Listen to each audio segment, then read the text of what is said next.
Assalamualaikum warahmatullahi wabarakatuh. Kembali lagi bersama kita di channel Pangeran Cahaya. Semoga dalam lindungan dan rahmat Allah Subhanahu wa taala, saudara-saudaraku semua. Maka pada konten kali ini kita akan membahas tentang sholat daim atau sholat wusta. Ini secara syariah, thariqah, hakikat, dan ma'rifat. Jadi ada 4 rukun agama, kesempurnaan.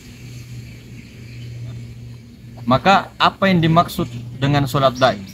Yaitu sholat yang berkekalan, mengingati Allah 24 jam. Sholatun daimun, sholat secara terus menerus. Maka orang tasawuf biasa menyebut sholat daim. Tentu metodenya beda-beda. Kalau sholat secara syariat itu semua kita sudah pahami ya. Yang pertama sesuai dengan waktu, ada waktu zuhur, asar, maghrib, isya, subuh.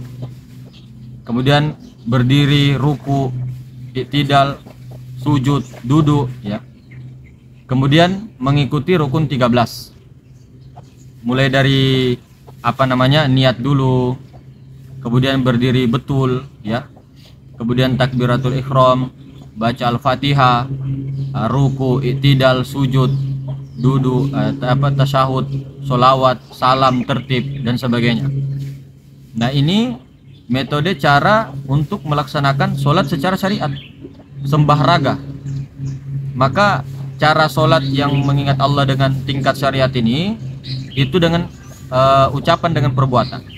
Misalnya tadi ucapan takbiratul ihram, Al-Fatihah itu ucapan rukun qauli. Nah, kemudian ada rukun fi'li, i'tidal, ruku, sujud. Itu perbuatan, rukun perbuatan. Jadi ucapan dengan perbuatan qauli dan fi'li. Nah, kalau sholat secara thariqah itu masuk di rukun qalbi. Tingkatannya diingat. Nah, ingat Allah secara terus menerus. Itu tingkatan sholat secara thariqah. Itu ingat. Nah, kalau di tingkat ilmu-ilmu hakikat itu di zauq, dirasa. Jadi alat yang digunakan tuh rasa. Kalau di thariqah tadi ingat, hati. Nah, kalau di hakikat tuh dirasa, zauq, rasa. Kalau di ma'rifat beda lagi. Naik di tingkat ma'rifat tuh beda. Kalau di ma'rifat itu dipandang. Fa inama tuwallu fasamma wajhullah. Dimanapun kau hadapkan wajahmu, di situ ada wajah Allah.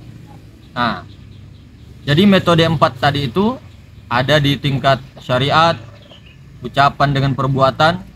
Di tingkat ilmu thariqah itu dengan ingatan dengan hati ya. Kemudian di tingkat ilmu hakikat itu dengan rasa zauq, rasa.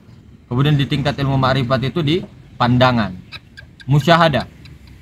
Jadi itu tadi 4 rukun agama itu perlu diketahui: syariat, thariqah, hakikat, dan ma'rifat. Kalau di syariat tadi sudah diketahui ya, ucapan, perbuatan, zakat, puasa dan sebagainya. Kalau thariqah di hati, di kolbu, mengingat ya. Inilah juga tingkatan seperti zikir ya. Afdhalul zikri fa'lam annahu la ilaha illallah. Allah, Allahu, Allah, Ini cara untuk memanage hati, untuk mengatur hati kita daripada kekecewaan, hasud, iri, dengki, takabur, dan lain-lainnya. Ini untuk membersihkan kolbu, tazkiyatun nafs, membersihkan kolbu batin. Karena kolbu sanubari ini banyak kotoran-kotoran kita, hawa nafsu semua di sini, iblis di sini. Maka perlu kita itu membersihkannya dengan ilmu thariqah, dengan zikir, dengan sholawat, dengan kholwat, dengan uzlah, dengan suluk. Maka setiap segala sesuatu itu ada pembersihnya. Kalau pembersih kolbu itu zikrullah dengan sholawat. Tapi orang-orang sekarang itu anti dengan nama thariqah atau mutarekah. Karena apa? Banyak biasanya orang-orang yang memusuhinya ataupun membid'ahkannya. Karena ini propaganda untuk fitnah, supaya umat Islam itu mengamalkan syariat saja, jangan thariqah. Jangan, itu nanti kamu gila thariqah itu, nanti kamu sesat itu, nanti kamu bid'ah. Itu propaganda siapa kalau bukan iblis? Maka ciri-ciri orang yang tidak senang zikir itu, hati kita itu kotor, kolbu kita itu kotor kalau tidak senang zikir dengan sholawat. Kemudian kita hina-hina orang-orang toriko. Oh, toriko itu tidak ada dalilnya, oh itu sesat, tidak ada pada zaman Nabi, penyesat umat dan sebagainya. Kita tidak usah, kita lihat ke dalam diri saja. Kalau kita malas zikir, malas sholawat, ya, berarti hati kita tuh kotor. Ini secara syariat, toriko. Kemudian di tingkatan hakikat masuk pada rasa, zauq. Jadi di hakikat itu bukan hanya sekedar ingat, tapi di zauq, rasa, dipakai. Nah, tiga ini ada tiga rasa. Ada rasa Adam, rasa Muhammad, dengan rasa Allah. Kalau diistilahkan ini tuh rasa jasmani, rasa rohani, rasa robbani. Ada tiga rasa itu, zauq. Contohnya rasa jasmani itu kalau dicubit tuh sakit, dicubit tuh sakit, kerasa. Ini rasa jasmani. Dipukul, ditampar, dipukul itu rasa jasmani. Nah, rasa Adam, luka sakit, sakit kepala sakit, kena kanker sakit, kena tumor sakit, asam lambung sakit. Itu rasa-rasa jasmani. Ada rasa rohani, rasa Muhammad. Apa itu rasa rohani? Rindu, sayang, benci. Nah, itu rasa rohani. Sedih, senang. Nah, kemudian ada lagi rasa robbani. Nah, rasa robbani ini bagaimana? Hilangnya rasa kemanusiaan diisbahkan kepada rasa Allah. Meleburnya rasa kemanusiaan disebabkan kepada rasa Allah. Makanya ketika kita kemarin mengkaji sifat 20 atau mengkaji diri banyak itu, seperti di konten-konten kita yang telah lalu itu. Nah, itu kalau diurut secara ilmu-ilmu tasawuf, yang kebanyakan ilmu tasawuf itu mengurut, ya, diri itu ada empat dimensi: tubuh, hati, nyawa, rahasia. Itu dirinya insan, sempurnanya insan. Tapi yang jadi masalah di sini, ya, kita itu harus pahami diri kita ini yang mana dahulu. Diri kita ini yang tidak pernah ada, diri yang maujud, pikiran yang merasa ada. Insan itu bukan kita, Muhammad itu bukan kita, hamba ini bukan kita. Hamba itu dia, tajallinya, sifatnya Nur Muhammad. Tubuh, hati, nyawa, rahasia. Jadi biasanya ulama-ulama itu mengkaji 4 dimensi ini. Kalau tubuh itu apa? Basyariah. Jadi ujung rambut sampai ujung kaki. Bagian-bagian yang zohir. Kemudian hati. Hati ini sentral, terminal ataupun stasiun untuk menuju kepada nyawa. Kalau di dalam hadis ini, hati ini apa namanya? Qalbul mu'minin baitullah. Hati orang-orang beriman itu baitullah, kiblat. Jadi hati yang sebenarnya ini adalah kiblat yang sebenarnya. Hati mukmin itu adalah baitullah yang sebenarnya. Kemudian digambarkan, diisyaratkan, disimbolkan sebagai pelajaran baitullah yang ada di Ka'bah, yang ada di Mekah, sebagai simbol alam semesta. Itu adalah Ka'bah, itu adalah simbolnya hati semesta. Kalau di alam sugro itu kepada diri adalah kolbu, adalah hati kita. Jadi baitullah yang secara hakikat yang sebenarnya adalah hati manusia, hati orang-orang beriman. Kalau baitullah yang di Mekah secara syariat yang dibangun oleh pertama kali adalah Nabi Adam alaihissalam, kemudian dilanjutkan kepada Nabi Ibrahim dan Nabi Ismail. Semuanya itu ada hubungan sebenarnya, ada kaitan. Ada tubuh, ada hati, kemudian dua lagi, nyawa dan rahasia. Ini kita belajar dari tarok kinai, dari bawah ke atas. Bawa ke atas, tarok tarki. Ada juga yang dari atas ke bawah, tanazzul. Tapi yang sebenarnya tuh yang paling bagus tuh dari atas ke bawah. Karena kalau kita sudah di puncak dulu, melihat ke bawah, ini tuh rutinnya. Oh, ini tuh jalan-jalannya. Oh, ini tuh yang jalannya ini belok-belok. Jalan berluban, jalan becek. Kita tahu jebakannya karena kita sudah pernah di atas. Oh, nanti turunnya lewat sini. Oh, nanti lewat sini. Nah, begitu. Begitu juga terjadi kepada baginda Nabi SAW dulu. Awaluddin ma'rifatullah. Ma'rifat dulu, kemudian hakikat, thariqah, dan terakhir syariat. Bakoknya di syariat. 13 tahun di Mekah ilmu ma'rifat, ilmu tauhid. Nah, kalau dari atas, dari menuju ke bawah itu enak. Kalau dari bawah ke atas itu banyak jebakan-jebakan. Tapi tidak apa-apa karena sudah terlanjur. Jangan ditinggalkan. Kemudian kita juga harus bisa bedakan mana ilmu tasawuf, mana amaliyah tasawuf, mana akhlak tasawuf, dan mana perilaku sufi. Pertama, kalau ilmu tasawuf itu ilmu ketuhanan. Untuk apa? Untuk mengenal Allah. Karena Allah itu goibul goyub, maha goib, maha batin. Nah, tapi maha zohir juga. Namun mengenalnya dengan batin. Karena tidak bisa yang zohir, si jasad ini, ya, si jasad itu, yang muhaddas ini, yang baharu ini bertemu dengan Allah. Tidak mungkin. Tidak mungkin yang baharu ini. Tidak mungkin si hanya dengan mata saja bisa melihat Allah. Pasti dengan basiro. Memang terpantul ke basaria. Tapi yang melihat itu bukan ini, tapi basiro, mata hati. Nurani yang melihat. Akal ini, pikiran ini tidak akan bisa mengenal Allah. Pikiran ini tidak akan bisa mengenal Allah. Karena dia diwujudkan ketika umur kita balik. Atau sebelum balik. Kita sudah bisa berpikir, mengaku-ngaku ini motor-motorku, ini rumah-rumahku, ini mamaku, ini bapakku. Sementara yang bertemu Allah itu nyawa, ruh, rasa ruh. Maka kenapa Rasulullah SAW itu mengarahkan untuk mengenal ciptaannya, memikirkan ciptaannya. Maka dikatakan di situ, tafakkaru fi khalqillah wala tafakkaru fi zatillah. Maksudnya bagaimana itu? Pikirkanlah tentang makhlukku saja, jangan kau pikirkan zatku, zat Allah. Pikirkan tentang sifatku, jangan kau pikirkan zatku. Karena kenapa? Karena zatku itu tidak berupa, kekal, tidak berwarna, jauh tak berjarak, dekat tak bersentuh, maha besar, maha suci.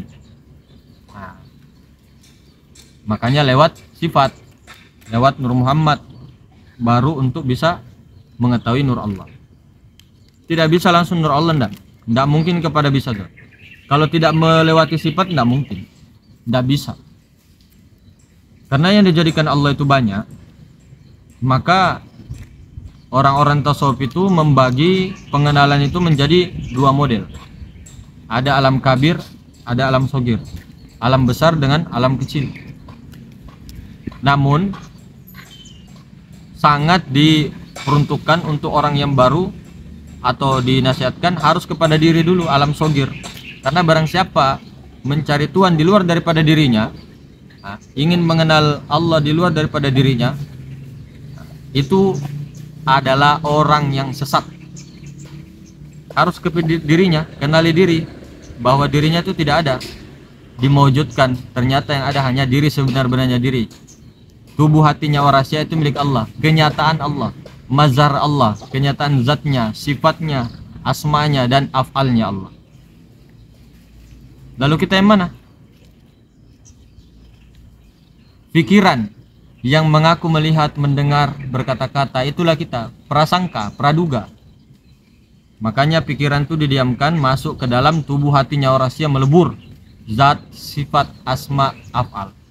Kita harus melebur. Berdiri zat Allah, Muhammad berlindung.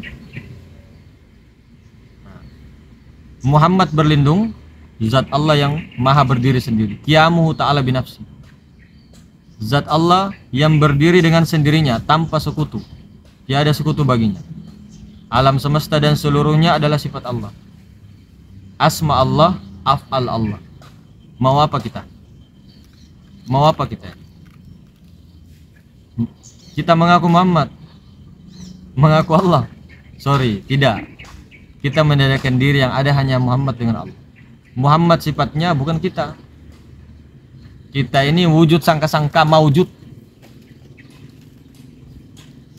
Tetapi kalau akunya ini kita dilebur kepada keakuannya Allah, itu baru. Makanya dikatakan aku berlindung kepada Allah.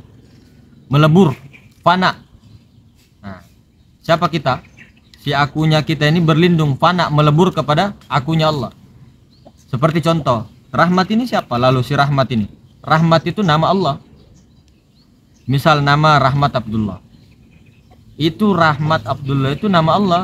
Tajalli daripada Nur Muhammad, daripada Nur Allah. Tajallinya. Rahmat itu ya asma Allah, bukan kita. Begitu. Kita ini yang pikiran. Nah, rahmat itu nama Allah. Kenapa? Karena semua yang ada di bumi ini adalah asma Allah. Tauhid itu semua adalah nama-nama Allah, asmanya Allah, entah apapun. Makanya tidak terbatas asma Allah, afal Allah, sifat Allah. Makanya kenapa kita itu kaji diri, supaya kita itu bisa mengenal diri kita, bahwa diri kita itu lemah, diri kita tidak ada, yang ada hanya Allah. Nah, maka bahasa-bahasa diri kita ini, bahasa-bahasa syariat. Maka keakuan kita ini harus berlindung, diam, melebur, tidak perlu ngomong. Ini rahasia, biar Allah sendiri yang mengaku, aku itu adalah insan sendiri, tiada lain. Sifatku tiada lain daripada aku. Nah, seperti itu saudara-saudara. Kalau orang-orang sudah mengenal sifat di level sifat, insya Allah akan mengenal zat. Itulah diri sebenarnya, diri al-haq, Allah. Kemudian sudah tadi dibahas tentang hati. Nah, jangan berhenti di sini, karena ini toriko, jalan, masih berjalan. Teruskan kepada nyawa. Nah, ini sekarang ke nyawa. Apa itu nyawa? Nyawa juga ini masih terminal, sentral lagi. Jangan juga berhenti di sini. Nah, nyawa ini sifat. Nanti teruskan kepada sir, kepada zat yang maha meliputi segala sesuatu, yang maha hidup, berdiri dengan sendiri. Itulah rasa Allah. Itulah maha ruang. Makanya ditarik tadi alif titik kosong. Kosong itulah yang zat yang menggerakkan sifat, yaitu titik Nur Muhammad, Nur Ahmad. Kemudian bertajalli bayangannya, yaitu alam semesta menjadi alif. Asma, api, angin, air, tanah, geraknya menjadi af'al. Nah, jadi mungkin begitu saudara-saudaraku. Kayak tadi sholat daim itu tadi, sholat yang berkekalan 24 jam secara terus menerus. Kalau sholat secara syariat ya kita tahu, kalau toriko itu dengan ingat, kalau hakikat itu dengan rasa, zauq, ya. Kalau makrifat itu dengan pandang, musyahadah, pandangan. Jadi pandang yang memandang, rasakan yang merasakan. Ada rasa di balik rasa, ada pandangan di dalam pandangan. Itulah sholatnya, zikirnya orang-orang makrifat. Jadi keempat ini, tubuh, hatinya, rahasia, syariat, toriko, hakikat, makrifat, itu harus berkesinambungan, harus keempatnya, supaya sempurna insan kami, manusia sempurna. Tubuh, hati, nyawa, rahasia, syariah, toriko, hakikat, makrifat, zat, sifat, asma, af'al, alif, sin, lam, mim, mim, ha, mim, dal, lengkap. Api, angin, air, tanah. Mungkin begitu saja saudara-saudaraku. Semoga dipahamkan Allah, didudukan Allah, lebih dan kurangnya dimaafkan. Assalamualaikum warahmatullahi wabarakatuh.